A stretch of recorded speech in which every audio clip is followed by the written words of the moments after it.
In this video, we're going to take a look at the geometry builder and the geometry connector. So we'll be in the horizontal geometry introduction file still, and we're down in the lower right. These two boxes right here.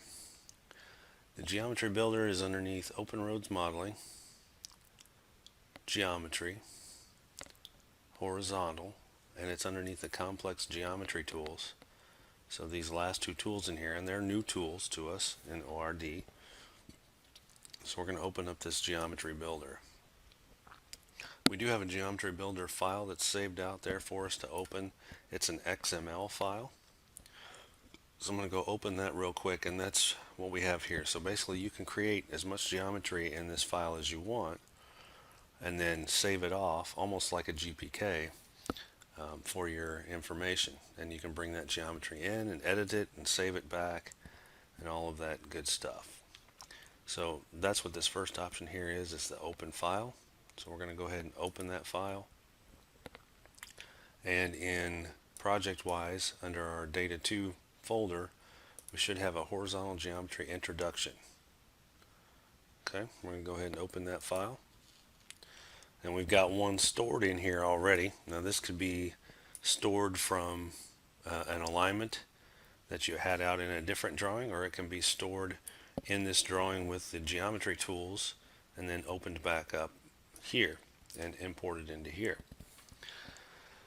So this is the open file which we just did. We've got a Route 7 in here that's got information in there. You can save a file, you can save it as another file, so you can have more than one XML per drawing. You can add new geometry. So right now this has the Route 7 in it, but we can add in other geometry inside of this XML. We can copy a selected one. So if we have Route 7 and we want to make another, we want to make a copy of it and make some edits to it without messing with the original, we can copy that. And we can delete any selected information over here on the left, or we can delete everything out of the XML. Okay, so to take a look at this one that was created already, we've got several things turned on and several things already filled in for us here. The one is the XY location up here at the top. That's the beginning point. So that would be this location here. And how that was created was it comes in 0, 0 by default. But we have a select begin point, which you can pick on that button and pick on the screen for a start point. And that's how this one here was created. Down below, you can key in information based on bearing or quadrant, azimuth, direction. Typically we'll do bearing here. Degrees, minutes, and seconds is our normal standard there. US survey feet is what we're typically using also, but there are other options in here to choose from if you need to. Some of the important things are the items that you have in here. So this first one is the tangent restriction. If that's turned on, when you create a line, a linear element, and you want that arc after that to be tangent to the incoming and the outgoing lines, you need to have this turned on.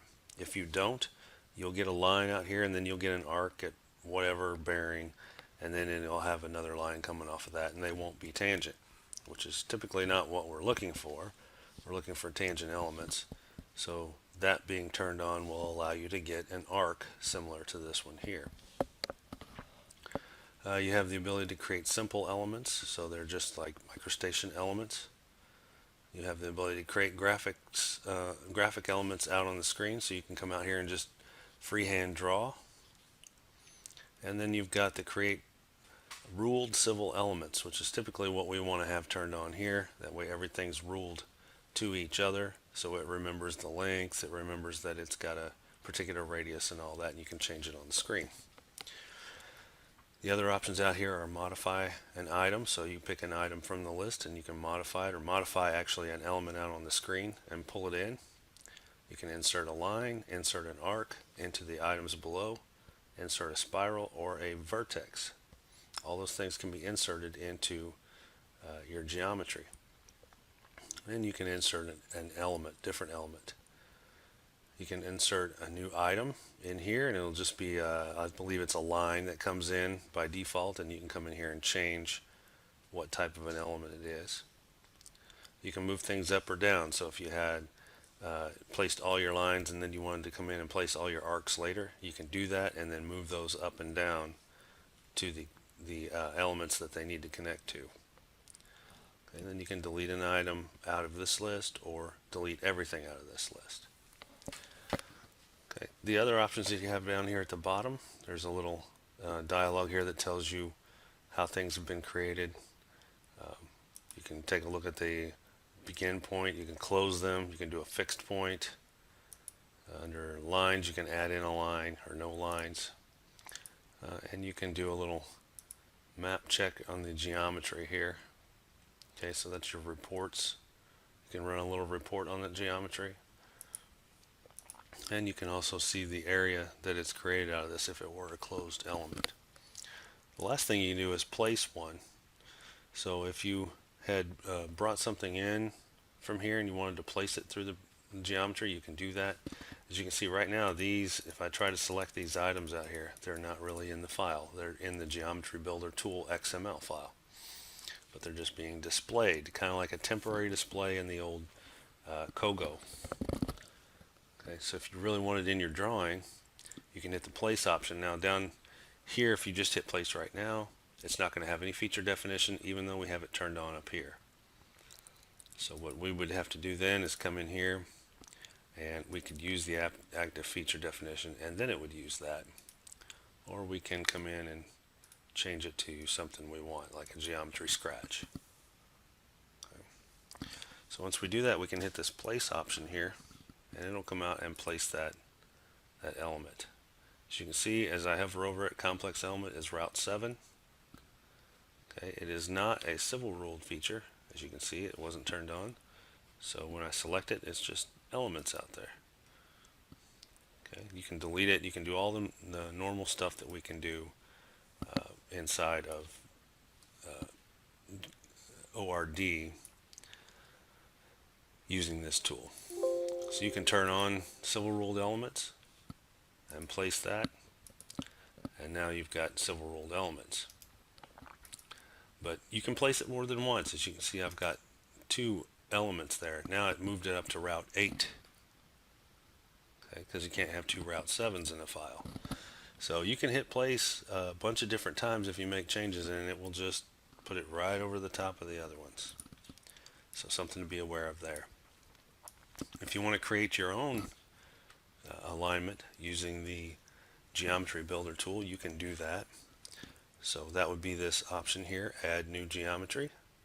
You can also see the save options have now lit up since I added the civil rules.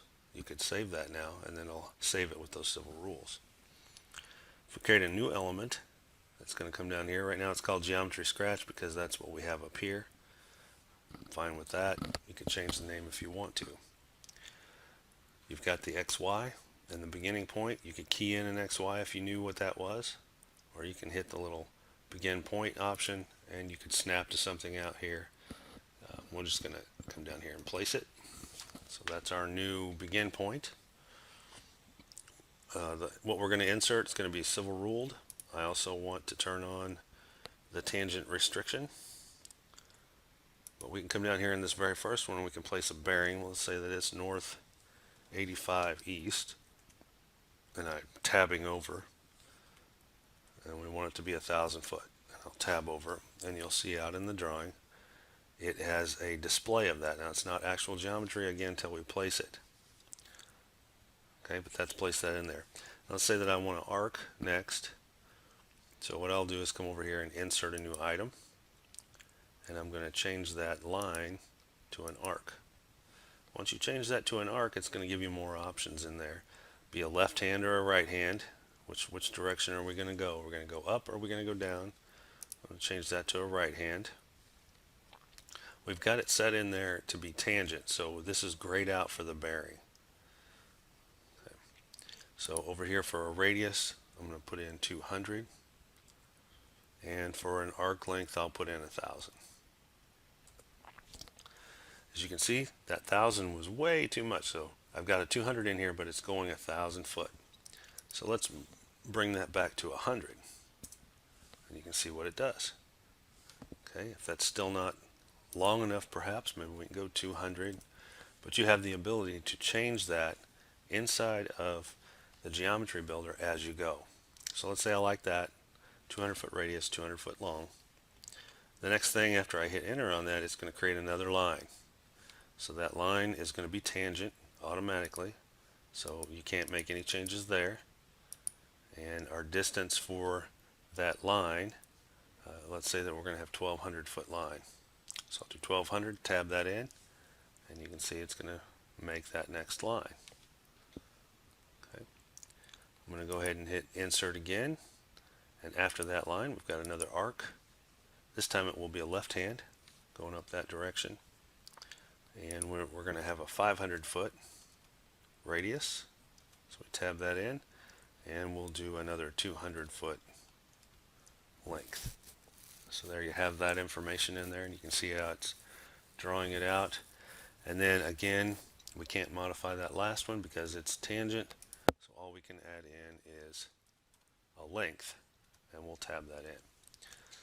So that has created that information in there, and right now it's just graphics. It's not even something you can select or choose out here on the screen. It's just being displayed. If I like the way that looks, I can hit the place option. You can move things up or down as well. That would move all of our lines around. So in here we're pretty good, but if you want to do all your lines first and then do your arcs, you could do that, and then you could select something and move it up in between the two lines that it needs to go to. Okay, so we're going to hit the place option, and that's going to go out here and place it in our drawing. So it's ruled, it's got the right feature definition and everything on that. Okay, so we're going to go ahead and we'll go ahead and save this one. Okay, no wizard, so we're going to put it in project wise. You can save it.